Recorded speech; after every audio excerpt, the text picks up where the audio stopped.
Hello everyone, it's Felicity here, and in this video I'm going to share some tips of working with Romantic Tarot by Lord Scalabel. And from a tarot forum, I know that some of you have purchased this deck because you like the artwork, but some of you feel a little bit of disappointed because the deck doesn't follow closely with the Rider system. And so I think that I can share some of my personal experience of working with this deck, and hopefully you can come up with your own way of interpreting the cards, because the best way is the way that you establish the bridge of communication between you and the cards.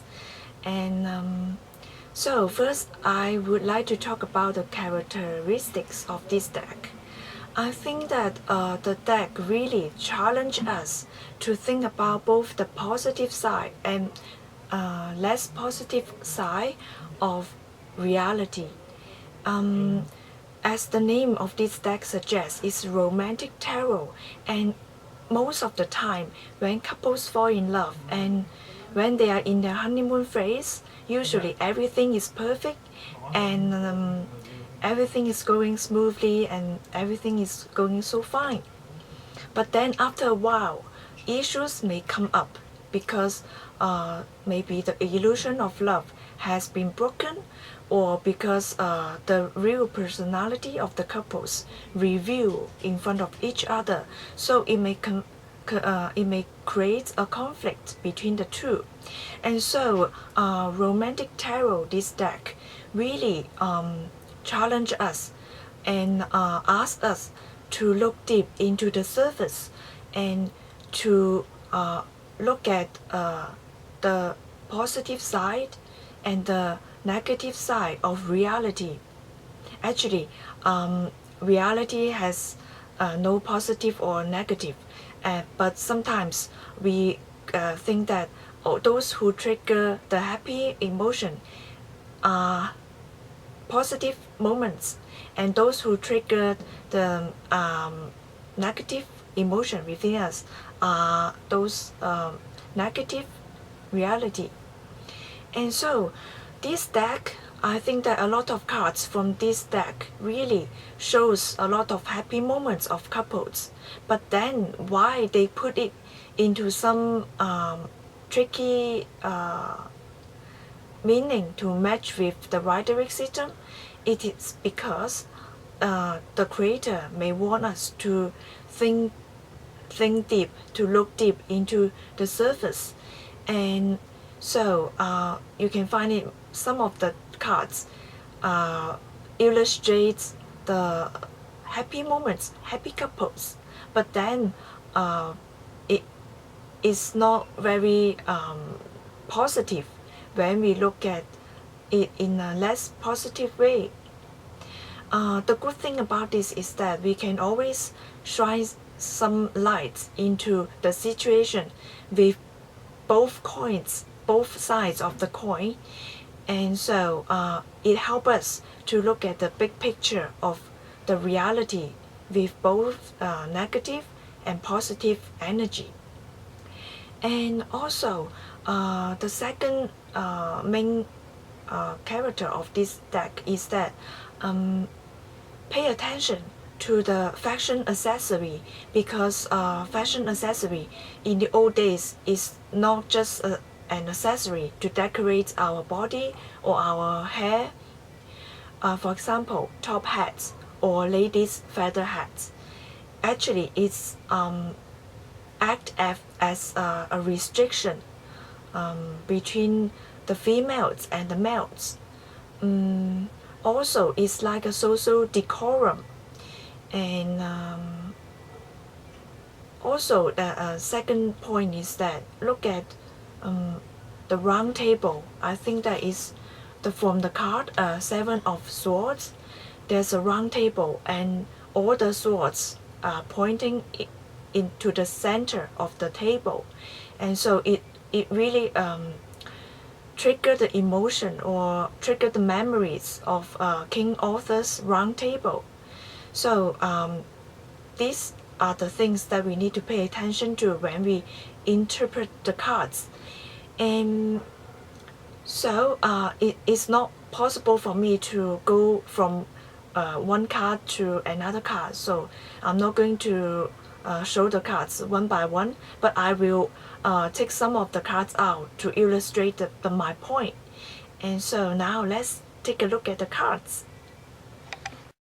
Okay, first I will show some of the happy couples depicted in this deck, and this is the Nine of Wands, and it shows a happy couple, right?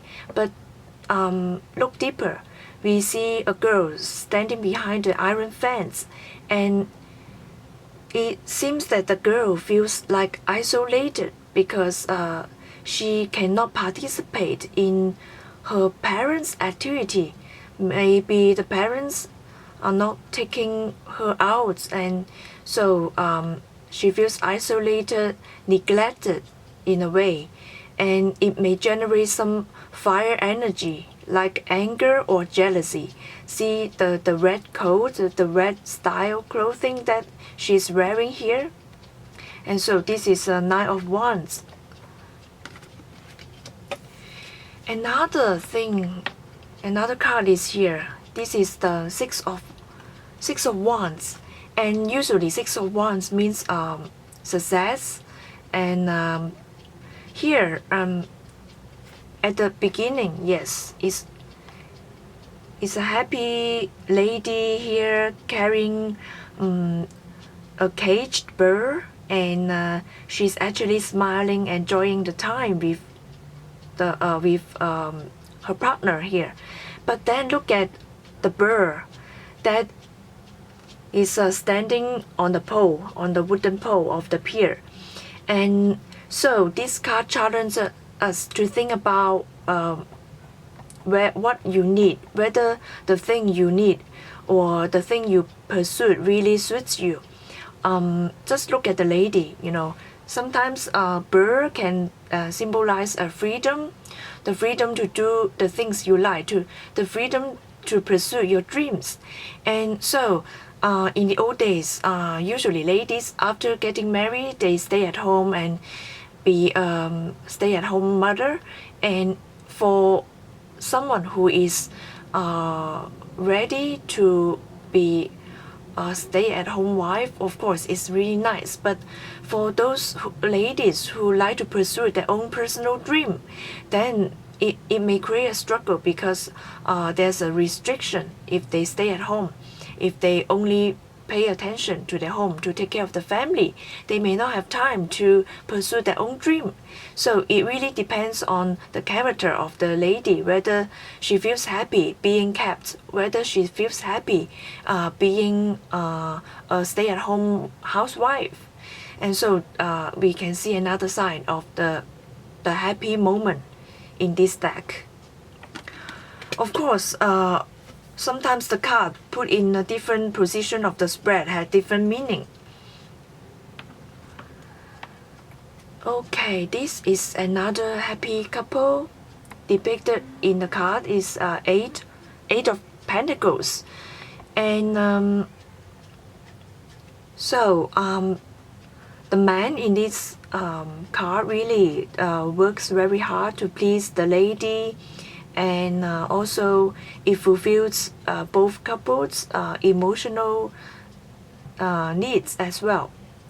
But it can mean that someone who benefit a lot from this relationship, or someone who treat relationship like a trophy, maybe like getting a trophy wife, or pleasing lady in order to get a recognition. Look at the coins that the man is carrying. And it can also mean the man who please ladies in order to fill up the record in his love record book, like collecting stamps. Some people really like to get the attention of the opposite sex, and then after a while they will just jot down this encounter as as some adventure, and so we need to look at both sides of the story sometimes. And here is another card, and depicting a lady sleeping peacefully, and the man is carrying the blue rose. It can mean that, okay, first, is it really sleeping?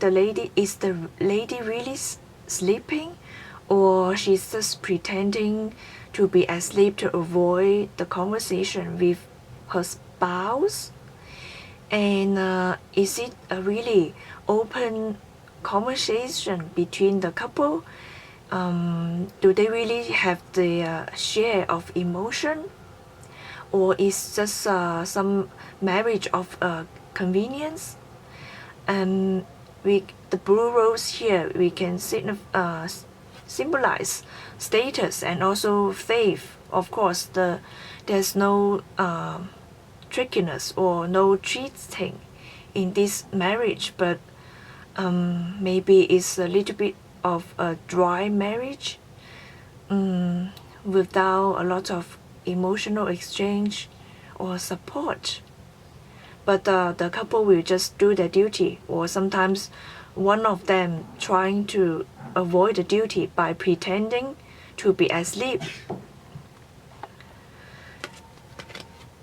And another card here really challenge to think deep about our value sense. This artist performs on the street. On the surface, okay, maybe some other person may think that, oh, it's not very good because you're performing on the street, you're not performing on the stage. But on the other side of the coin is that this man may feel really happy because he's happy being able to share his talents on the street. And maybe this is the lifestyle that he likes because it gives him freedom to do what he likes, at the same time earn a little bit of earning to support his own life. And you can see that there's apart from the coins here, there are some blue flowers. Blue flowers, that means faith. He has faith in his talents, and he has faith that the higher power can provide him as long as he pursued his dream. And so sometimes maybe it can lead to success because by performing he gets some audience or gain some experience in performing. And now we goes to look at the fashion decorum. Okay, here, this is the round table, and it really talks about the knight's codes in King Arthur's round table, because in the old days they have ethical codes to follow. And look at the right now, no one is sitting around except this lady.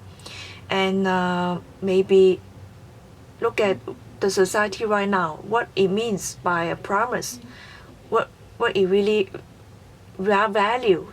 Does anyone value about promise, or just value something that really pass away? So this statue is made of glass or crystal or ice, and it can melt away, and it can be broken. So it can mean that someone is not following the code or not following the decorum of the traditional way of doing things to guide the promise, to really obey the rules, or really follow what, or really saying what it means to say,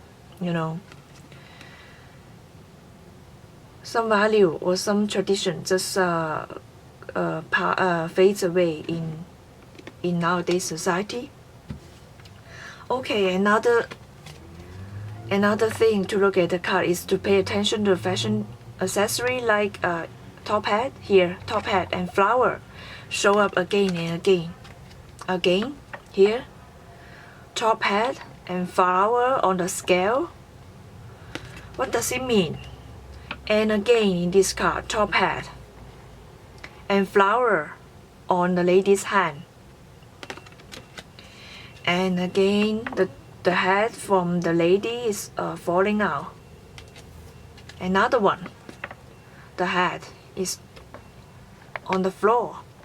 So what does it mean when we see the hats? Hats maybe means a respect, decorum, some traditional thing, traditional value. And flower is something that can fade away, and so it may challenge us to think about what we value, what is the most important thing that we value. And those are the way that I see when I look at this card. And I hope that you enjoy this video, and hopefully you can come up with your own interpretation, and maybe it's time to do a little bit of research on top hats in the old days and the function of top hat or the root of King Arthur's round table.